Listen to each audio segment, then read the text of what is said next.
making fashion music. It wasn't into just coming up with cool ideas. We were after moving people, and I like that about every bit of music. That, you know, whatever genre it is, as long as it moves you in some way, whether it's dancing, whether it's crying or laughing or anything, as long as it moves you, that's okay. Just sitting at the keyboard or the guitar, for me mainly keyboard, and coming up with, I don't know, a groove or something that just instantly in the room we're like, ah, yeah, that's got something about it, and just catching a bit of magic. It's a collaboration between all 4 members. I guess I steer on the side of the more classical side, and film music is where my roots really are. So I love that big orchestral, you know, very passionate and epic sound. For me, it's the big, the epic, the stuff that really gets you, you know, pulls the heartstrings. At the time when we were writing the album, we were living in London, so the space was very small, didn't have a real piano. I got used to having just keyboards, plastic keyboards for too long. So going to Parr Street, they had a gorgeous Yamaha grand piano, and upstairs a really lovely upright, though really old.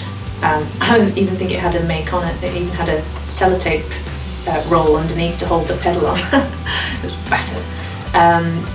But those pianos had such a character. I mean, I just feel like you didn't need to do much with them. You just played a chord and they were like, oh.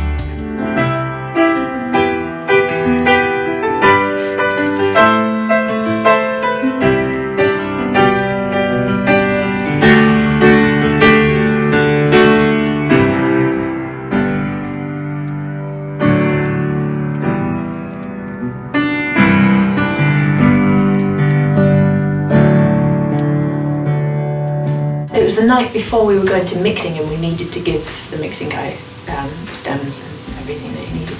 And it just wasn't happening. And we'd recorded the strings by this time, we recorded everything we had to make use with what we had. I think it was 3 in the morning, and we were all pulling our hair out, and Dan was in the other studio, the other boys were doing something, and I was in my own little space.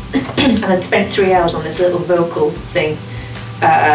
I thought it was pointless, threw it away, got really mad, and ended up playing with some kind of really junky sounding drums. And then that kind of seemed to go really well with this guitar harmonics patch that I found it was like a keyboard guitar harmonics patch, which is a really cheap sound, but it had a real identity to it. And that with the junky kind of drums just seemed to give it what it needed, and then Dan came with this acoustic part over the top.